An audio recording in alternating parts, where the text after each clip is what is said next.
كل نفس ذائقة الموت وقال رسول الله صلى الله عليه وسلم إذا السماء انفطرت وإذا الكواكب انتثرت وإذا البحار فجرت وإذا القبور بعثرت وإذا البحار سجرت وإذا النفوس زوجت وقال رسول الله صلى الله عليه وسلم الحمد لله আল্লাহ পাক রব্বুল আলামিন আমাদেরকে এই দুনিয়ার মধ্যে সৃষ্টি করেছেন একটা মাকসাদ নিয়ে, একটা উদ্দেশ্য নিয়ে।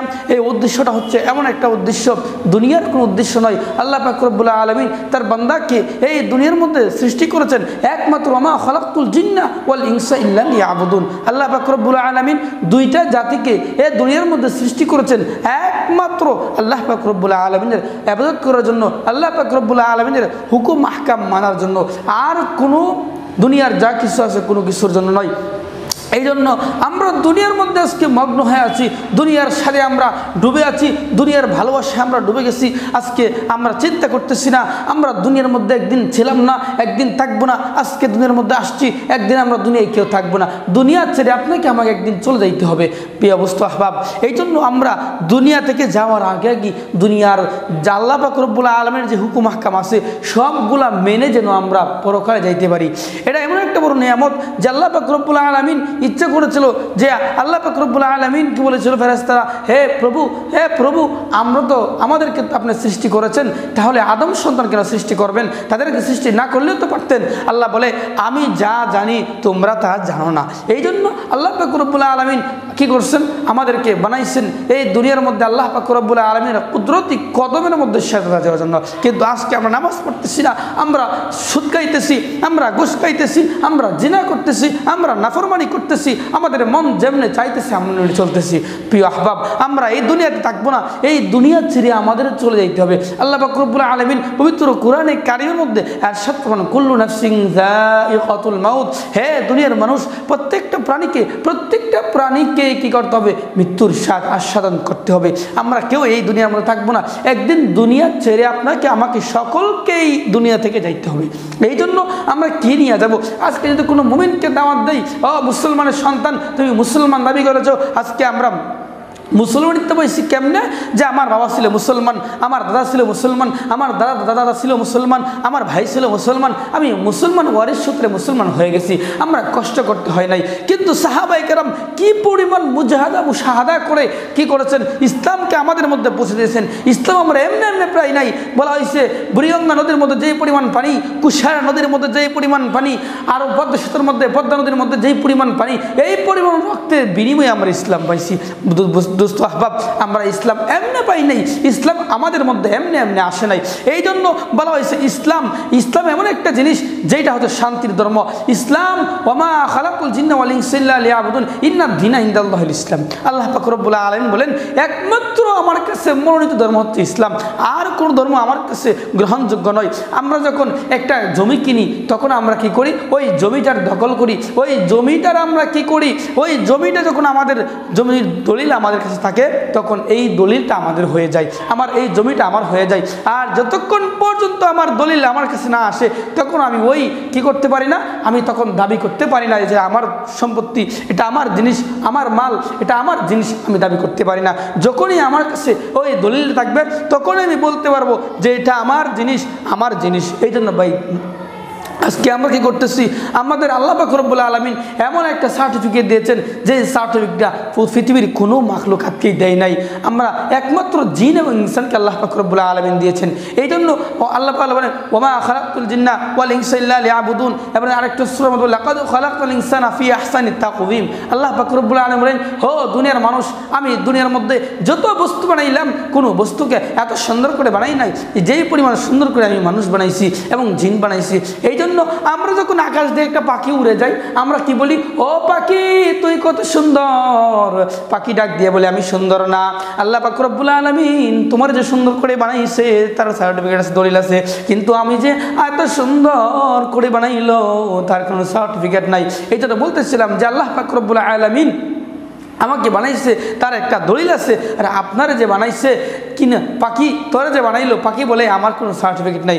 যাই হোক বলতেছিলাম ভাইরা আমার, আজকে আমরা গুনার সাগরে ডুবে আছি। তা আমার আপনার সন্তান নামাজ পড়ে না, আমার বোন নামাজ পড়ে না, আমার ভাই নামাজ পড়ে না, আমার বাবা নামাজ পড়ে না, আমার ফ্যামিলির মানুষ জাহান্নামে যাইতেছে, আর আমরা দুনিয়ার মধ্যে কেমনে চললে, কেমনে কি করলে দুনিয়ার মধ্যে একটু আরামে থাকতে পারবো, আয়েশ থাকতে পারবো, শান্তিতে থাকতে পারবো। আমরা এই দুনিয়ার মধ্যে দুনিয়ার পিছনে ঘুরতেছি। দুনিয়াকে বলা হয় দুনিয়া, তুমি কত মানুষকে লালন পালন করলা, কিন্তু এই দুনিয়া কত মানুষকে দলিসাৎ করে দিয়েছে। কিন্তু এই দুনিয়া কাউকে থাকতে দেয় নাই, আপনাকেও আমাকেও একদিন থাকতে দেবে না, আপনাকেও আমাকেও এই দুনিয়া ছেড়ে একদিন চলে যাইতে হবে। অতএব যদি কোনো মুসলমানের সন্তানকে নামাজের দাওয়াত দেওয়া হয়, মুসলমানের সন্তানকে বলা হয় ভাই আপনি মসজিদে থেকে চলে আসবেন, আজকে থেকে নামাজ পড়বেন, বলে আমার কি নাই কাল থেকে পড়বো, কাল থেকে নামাজ পড়বো, এক কথা বলে হাজারো লাশ কবরের মধ্যে শুয়ে আছে, তার নামাজ পড়ার সৌভাগ্য হয় নাই, তার নামাজ পড়ার সৌভাগ্য হয় নাই।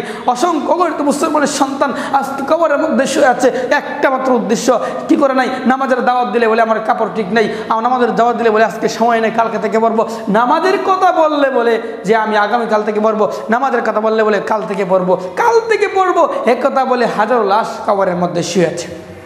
যাই হোক, বলতেছিলাম আমরা মুসলমানের সন্তান, এমন একটা জিনিস ঈমান নামে একটা দৌলত আল্লাহ পাক রব্বুল আলামিন আমাদের মধ্যে দিয়েছে।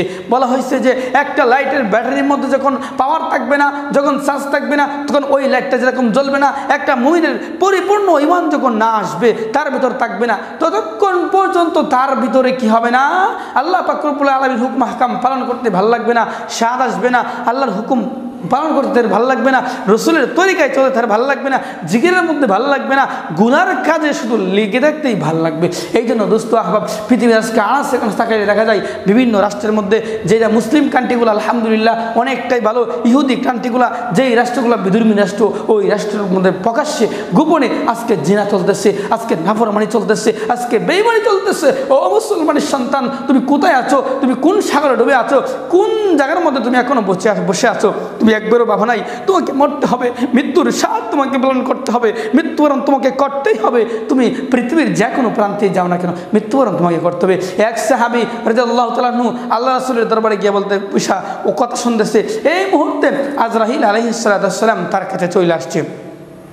আজরাইল আলাইহিস সালাম আসার পরে ওই সাহাবীর দিকে দুইটা চোখ বড় করে তাকায় রয়েছে। ওই সাহাবী বলতেছে, ইয়া রাসূলুল্লাহ, এই লোকটাকে দেখে আমার মনে হইতেছে এই লোকটা আজরাইলের মতো তাকায় রয়েছে, আমার দিকে তাকাইছে, এই মজলিসের মধ্যে কোনো লোকের দিকে তাকাই নাই। ইয়া রাসূলুল্লাহ, আপনি আমাকে অনুমতি দেন, আমি যেন এই মজলিস থেকে চলে যাই, আমাকে যেন এই জায়গা থেকে আমি স্থান পরিবর্তন করে চলে যাই। আল্লাহ রাসূল সাল্লাল্লাহু আলাইহি ওয়াসাল্লাম তাকে হুকুম করলেন, সে এখান থেকে চলে গেলেন। কিন্তু যাওয়ার পরে এমন এক গন্তব্যস্থলে গেলেন যে জায়গার মধ্যে গিয়া দেখে আজরাইল আলাইহিস সালাম বসে রয়েছে। আজরাইল ওই জায়গার মধ্যে যাওয়ার পরে তার জানটা কি করছে, কবজ করে নিয়েছে। তাইলে দোস্ত আহবাব, একবার চিন্তা করি, আমরা এই দুনিয়ার মধ্যে একদিন থাকবো না, একদিন ছিলাম না, এই দুনিয়ার মধ্যে আমরা থাকবো না। কুল্লু নাফসিন যায়িকাতুল মাউত, আল্লাহ পাক রব্বুল আলামিন কোরআনের 3 জায়গার মধ্যে বলে, ও মুসলমানের সন্তান, তোমাকে মৃত্যুবরণ করতেই হবে, তুমি যা কিছু করো না কেন এই দুনিয়া ছেড়ে তোমাকে যাইতেই হবে। এই দুনিয়া তুমি থাকতে পারবা না, তাহলে বুঝে গেল এই দুনিয়াতে থাকার জায়গা নয়। দোস্ত আহবাব, আজকে আমরা দুনিয়ার মধ্যে লোভ লালসা বুক বিলাসের মধ্যে আমরা পড়ে আছি, দুনিয়ার মহাব্বত আমাদের ভিতর ঢুকে গেছে, আজকে আমরা দুনিয়ার দিকে ঝুঁকে আসি। এই জন্য আজকে পৃথিবীর আনাচে কানাচে আজকে মুসলমানের রাষ্ট্রের মধ্যেও এমন নাফরমানি কাজ চলতেছে, যেই জায়গার মধ্যে নাফরমানি কাজ চলবে, যেই জায়গার মধ্যে কি চলবে, আল্লাহ পাক রব্বুল আলামিনের হুকুম অমান্য করা হবে, যেই রাষ্ট্রের মধ্যে আল্লাহ পাক রব্বুল আলামিনের হুকুম অমান্য করা হবে, রাসূলের তরিকা মানবে না, যেই রাষ্ট্রের মধ্যে মুসলমানের সন্তানগুলা আজকে আযাবে চলাফেরা করবে, গুনাহ করবে, তখনই আল্লাহ পাক রব্বুল আলামিনের আযাব গজব দুনিয়ার মধ্যে চলে আসবে। যেরকম কিছুদিন আগে করোনা একটা ভাইরাস এসেছিল, সারা দুনিয়াকে একটা নাড়া দিয়ে বোঝা গেছে যে আল্লাহ পাক রব্বুল আলামিন এমন কোনো জিনিস নাই যেটা পারে না, সব কিছু আল্লাহ পাক রব্বুল আলামিন পারে। এই জন্য ভাইরা আমার, দুস্থ আহবাব, এই জন্য সময় থাকতে সময়ের কদর করতে হবে। এই করোনার সময় কত মানুষকে আমি দেখলাম, কত মানুষের সন্তান, কত মানুষ মারা গিয়েছে, তার সন্তান তার লাশটা দেখার জন্য আসে নাই।